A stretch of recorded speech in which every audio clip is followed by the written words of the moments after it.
अगली अपडेट प्रतापगढ़ से है। वहां पर संदिग्ध परिस्थितियों में दुकान में आग लगने की खबर मिल रही है। चाय और पान की दुकान में आग लगने की जानकारी मिल रही है। दुकान में रखा लाखों का सामान जलकर राख हुआ बताया जाता है। इस गुमटी पर 4 लोगों की जिंदगी टिकी हुई। सूचना पर फायर ब्रिगेड की टीम मौके पर पहुंची और आग को काबू किया गया। नगर कोतवाली के पुराना मालगोदाम रोड का सारा मामला है। खबर प्रतापगढ़ से। चाय और पान की गुमटी जलकर खाक, जैसा कि आप देख सकते हैं। मुरादाबाद से खबर है। छजलैट मामले में आज कोर्ट अपना फैसला सुनाएगा।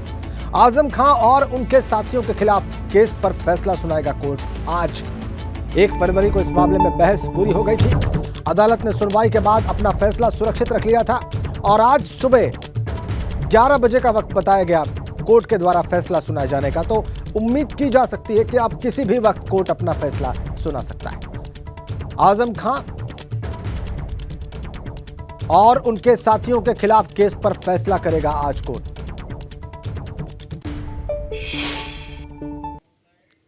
स्पेशल एमपी-एमएलए कोर्ट से आज समाजवादी पार्टी के नेता मोहम्मद आजम खान, उनके बेटे अब्दुल्ला आजम सहित 8 समाजवादी पार्टी के नेताओं के खिलाफ जो 15 साल पहले मुरादाबाद के छजलैट थाने में एक मुकदमा दर्ज हुआ था, उसमें आज अदालत अपना फैसला सुनाएगी।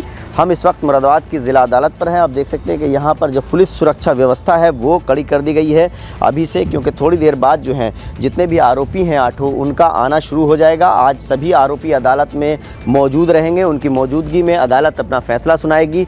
मामला 2008 जनवरी का है, जब आज़म खान और उनका बेटा अब्दुल्ला आज़म रामपुर से सहारनपुर की तरफ किसी कार्य से जा रहे थे। उनकी कार को मुरादाबाद के छजलैट थाने पर रोका गया था और उसके बाद जो पुलिस से नोकझोंक हुई थी, उसके बाद समाजवादी पार्टी के जो नेता हैं वो वहां पर जमा हो गए थे। समाजवादी पार्टी के जो अमरोहा, बिजनौर और रामपुर मुरादाबाद के जो 8 नेता हैं बड़े, उन पर ये आरोप है कि उन्होंने भीड़ को इकट्ठा किया, सरकारी कार्य में बाधा डाली और बलवा करने की कोशिश की है। तो इस मामले में सुनवाई चल रही थी मुरादाबाद की स्पेशल एमपी-एमएलए कोर्ट में और आज अदालत जो है वो अपना फैसला सुनाएगी। अब देखना ये होगा कि क्या समाजवादी पार्टी के ये 8 नेता, जिसमें अमरोहा के जो पूर्व मंत्री हैं और मौजूदा समाजवादी पार्टी के विधायक हैं महबूब अली, वो भी आरोपी हैं, और जो पूर्व मंत्री और पूर्व सपा विधायक हैं जो अब समाजवादी पार्टी छोड़कर कांग्रेस में जा चुके हैं, मुरादाबाद के हाजी इकराम कुरैशी, वो भी इस मामले में आरोपी हैं। और जो बिजनौर के एक नेता हैं वो हैं, कुछ मुरादाबाद के नेता इसमें आरोपी हैं और मुख्य आरोपी आज़म खान और उनके बेटे अब्दुल्ला आज़म हैं। तो अब से थोड़ी देर बाद ही यहाँ पर इसी अदालत पर जो स्पेशल एमपी-एमएलए कोर्ट है मुरादाबाद की, यहाँ पर तमाम जो आरोपी हैं समाजवादी पार्टी के नेता 8 वो आएंगे। उससे पहले सुरक्षा व्यवस्था कड़ी कर दी गई है। आज देखना ये होगा कि समाजवादी पार्टी के नेताओं को क्या अदालत रिहा करती है या फिर उन्हें सजा सुनाती है। Ubaidur Rahman, ABP news network, Moradabad. आप में से कई लोगों के मन में सवाल होगा कि ये पूरा मामला क्या था, तो आइए आपको बताते हैं। 15 साल पुराने मामले में मुरादाबाद की स्पेशल एमपी-एमएलए कोर्ट आज फैसला सुनाने वाली है। आजम खां और अब्दुल्ला आजम के खिलाफ ये फैसला आएगा। 29 जनवरी 2008 में सड़क जाम करने का आरोप है इन दोनों के ऊपर, पिता पुत्र के ऊपर। कार चेकिंग के दौरान पुलिस ने हूटर उतरवा दिए थे। कार चेकिंग के विरोध में सड़क पर बैठ गए थे आजम खां, और आपको बताएं कि आजम के धरने पर बैठने से वहां पर जाम लग गया था। सड़क जाम करने, सरकार के काम में बाधा डालने का आरोप है आजम खां पर और उनके साथियों पर। आजम खां पर भीड़ को उकसाने का भी आरोप लगा। 29 जनवरी 2008 में मामला ये दर्ज हुआ था और आज कोर्ट इस मामले में फैसला सुनाने जा रहा है। सुबह 11 बजे का वक्त है, किसी भी वक्त फैसला आ सकता है। मुरादाबाद की स्पेशल एमपी-एमएलए कोर्ट ये फैसला सुनाने वाला है। पूरा मामला हमने आपको बताया। ये 29 जनवरी 2008 में मुकदमा दर्ज हुआ था। भीड़ को उकसाने का आरोप है आजम खां के ऊपर और सरकार के काम में बाधा डालने का आरोप है। सड़क जाम करने का आरोप है। आजम के धरने पर बैठने से वहां पर जाम लग गया था। ये तमाम आरोप है। कार चेक की वहां पर पुलिस ने, हूटर उतरवा दिए थे और इसी कार चेकिंग के विरोध में सड़क पर धरने पर बैठ गए थे आजम खान।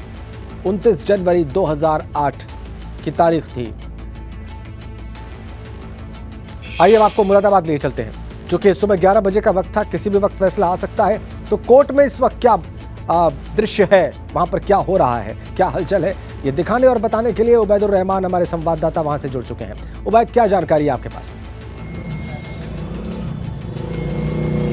राजेंद्र, देखिए आपसे थोड़ी देर बाद जो है समाजवादी पार्टी के जितने भी नेता हैं जो आरोपी हैं, 8 आरोपी हैं, उसमें आज़म खान, अब्दुल्ला आज़म और महबूब अली, हाजी इकराम कुरैशी, ये तमाम नेता आपसे थोड़ी देर बाद यहाँ पर स्पेशल एमपी एमएलए कोर्ट में आएंगे और उससे पहले यहाँ पर सुरक्षा व्यवस्था जो है वो कड़ी कर दी गई है।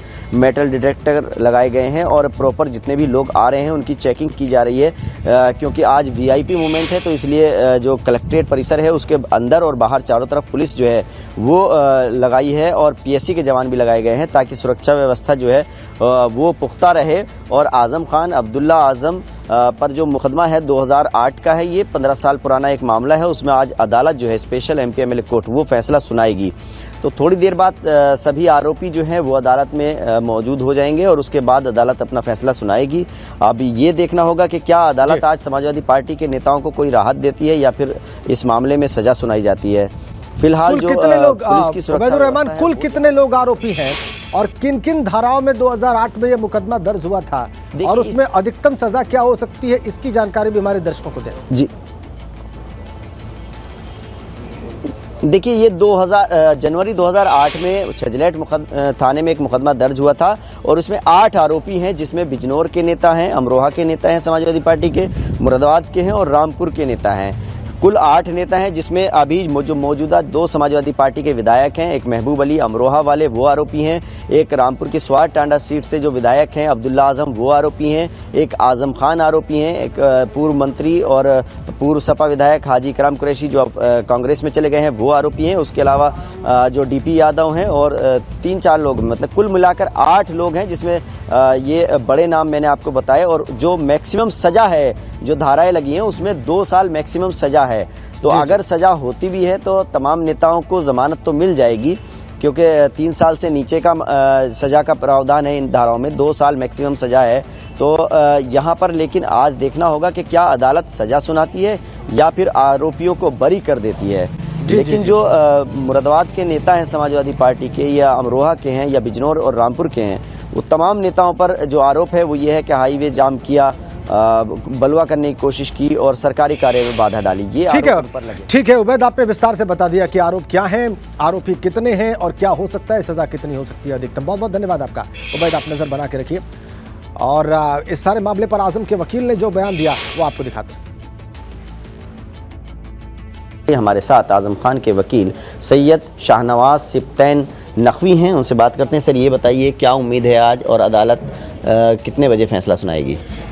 देखिए, आज अभी इसका कोई सर्टेन टाइम तो नहीं होता है जजमेंट डिलीवर करने का, मगर उम्मीद ये है कि आज हो जाना चाहिए, क्योंकि आज जजमेंट की डेट फिक्स्ड है। और हमें तो let us hope for the best, हमें तो उम्मीद है कि ऊपर वाले ने चाहा तो कामयाबी होगी। तो जो आज़म खान है, अब्दुल्ला आज़म और सभी जो 8 आरोपी हैं वो किस वक्त तक आ जाएंगे आज अदालत? अभी कुछ तो आ भी गए हैं और कुछ आने वाले हैं। अच्छा, 11 बजे तक सब मौजूद होंगे। इसमें जो धाराएं थी वो क्या थी, थोड़ा सा मुकदमे के बारे में बता दीजिए और मैक्सिमम सज़ा क्या है? देखिए, इसमें जो सेक्शंस हैं वो 147 है, 353, 341 ये है आईपीसी की, और एक 7 क्रिमिनल लॉ अमेंडमेंट एक्ट है। इसमें 147 में 2 साल सज़ा है, 353 में 2 साल सज़ा है और 341 में 6 महीने और 7 क्रिमिनल लॉ अमेंडमेंट एक्ट में भी 6 महीने ही सज़ा है। Ubaidur Rahman, ABP news network, Moradabad. आगे भी हम आपको ये रोमांचित करने वाली तस्वीरें बेंगलुरु से दिखाते रहेंगे, लेकिन फिलहाल खबरों में आगे बढ़ते हैं। रामचरितमानस पर विवादित टिप्पणी के बाद अब स्वामी प्रसाद मौर्य ने लखनऊ का नाम बदलने को लेकर भी बड़ा बयान दिया है। उन्होंने कहा है कि भगवान लक्ष्मण का लखनऊ से कोई लेना देना नहीं। लखनऊ का नाम यहाँ के राजा लखन पासी की पत्नी लखनावती के नाम पर पड़ा है। ऐसे में अगर लखनऊ का नाम बदला जाता है तो उसका नाम लखन पासी किया जाए। स्वामी प्रसाद मौर्य ने फिर से एक बार अपने बयान से राजनीतिक हलचल मचाने की पूरी तैयारी कर ली है। लखनऊ का नाम बदलकर लखनपुरी करने की बात सामने आ रही थी और अब उन्होंने कहा है कि नहीं, ऐसा नहीं है, लक्ष्मण जी के नाम पर लखनऊ का नाम नहीं है, ये लखनऊ यहाँ के राजा लखन पासी की पत्नी लखनावती के नाम पर है और ऐसे में अगर नाम बदला जाता है तो नया नाम लखन पासी किया जाए।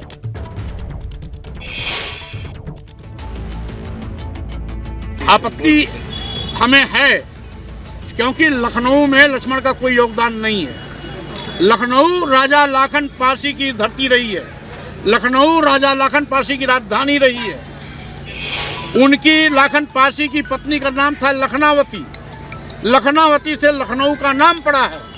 अगर लखनऊ लखनऊ ही रहेगा, अगर नाम बदलने की आवश्यकता पड़ती है तो लाखन पारसी के नाम पर उसका नाम रखा जाए, जिस लाखन पारसी की राजधानी। लखनऊ पर क्या बोल गए स्वामी प्रसाद मौर्य? आप में से कई लोग ये विस्तार से जानना चाहेंगे तो आपको बताएं। उन्होंने कहा लखनऊ का नाम बदलकर लाखन पासी कर दिया जाए। लखनऊ में लक्ष्मण थे ही नहीं, ये उनका दावा है। वो कह रहे हैं लक्ष्मण थे ही नहीं लखनऊ में।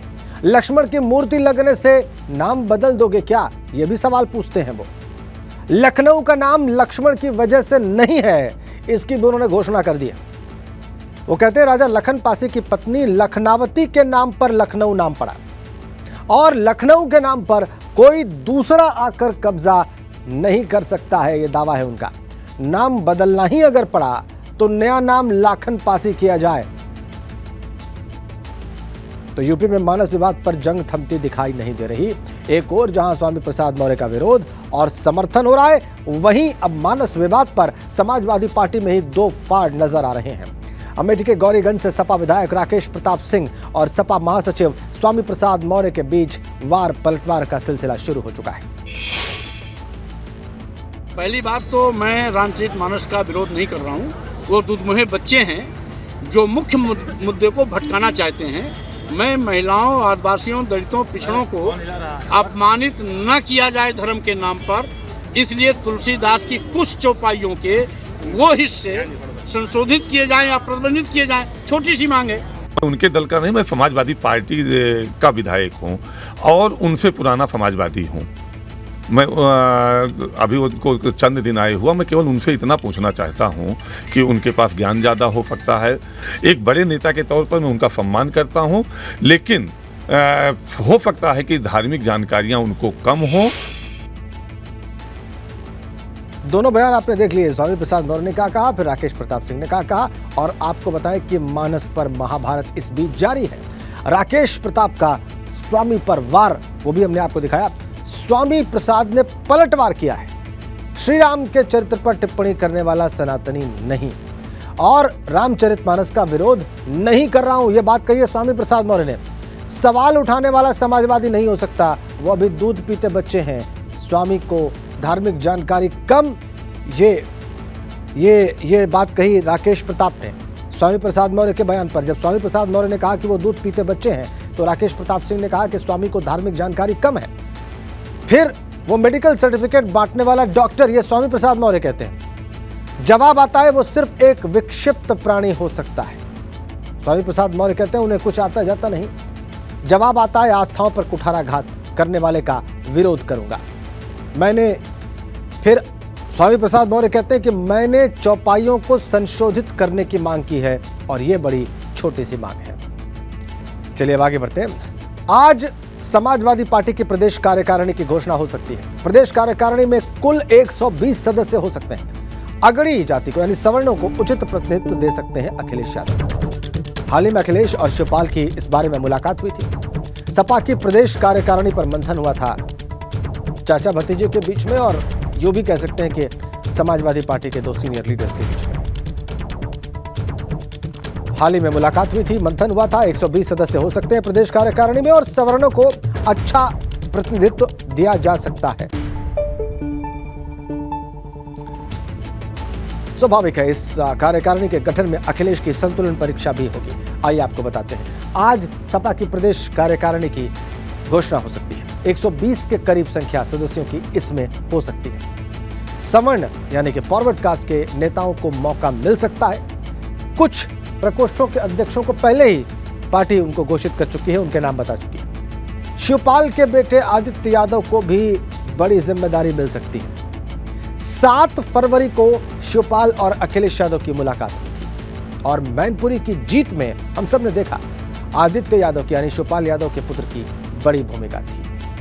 आगे बढ़ते हैं। मेरठ से खबर है, नकली नोट के साथ युवक गिरफ्तार हुआ है, उसका साथी फरार हो गया है। 2000 के नकली नोट के साथ आफ्ताब नाम का युवक गिरफ्तार कर लिया गया है। उसके पास से 2000 के 10 नकली नोट मिले हैं। देहली गेट थाना इलाके के कोटला बाजार से पकड़ा गया। पुलिस पूछताछ कर गैंग के बारे में जानकारी जुटा रही है।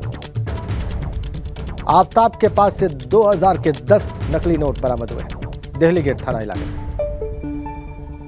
आफ्ताब तो पकड़ा गया लेकिन उसका साथी फरार हो गया। मेरठ से खबर है।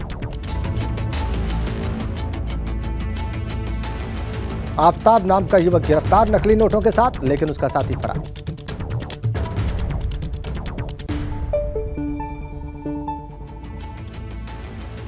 अगली खबर श्रावस्ती से है। ट्रक के क्लीनर पर जानलेवा हमले की खबर आ रही है। अज्ञात लोगों ने धारदार हथियार से यह हमला बोला है। खून से लथपथ ट्रक क्लीनर सड़क पर तड़प रहा था। गंभीर हालत में पीआरडी के जवानों ने एम्बुलेंस की सहायता से उसे अस्पताल पहुंचाया। हालत गंभीर होने पर डॉक्टर्स ने उसे मेडिकल कॉलेज रेफर किया। नवीन मॉडल थाना श्रावस्ती के NH 730 पर ट्रक खड़ा करके आराम कर रहा था। पुलिस ने ट्रक को कब्जे में लिया और ड्राइवर से पूछताछ की।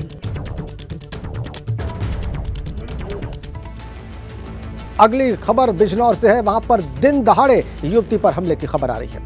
प्रेमी पर ब्लेड से हमले का आरोप है। पुलिस ने इस आरोपी को गिरफ्तार कर लिया है। मामूली से विवाद में ब्लेड से हमले का आरोप है। ताजा अपडेट बिजनौर से। दिन दहाड़े युवती पर हमला, उसके प्रेमी पर ही आरोप है।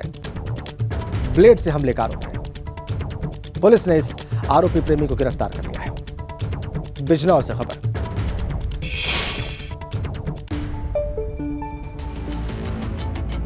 अगली खबर रायबरेली से है। वहां पर लड़के की कुल्हाड़ी से बेरहमी से हत्या की खबर है। पुलिस ने शव को पोस्टमार्टम के लिए भेजा है। प्रेम प्रसंग में लड़के की हत्या की आशंका है। पुलिस रायबरेली के इस मामले में जांच करने में जुटी हुई है।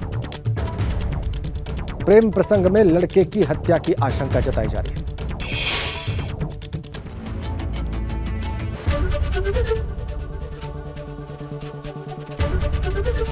एबीपी गंगा, खबर आपकी, जुबान आपकी।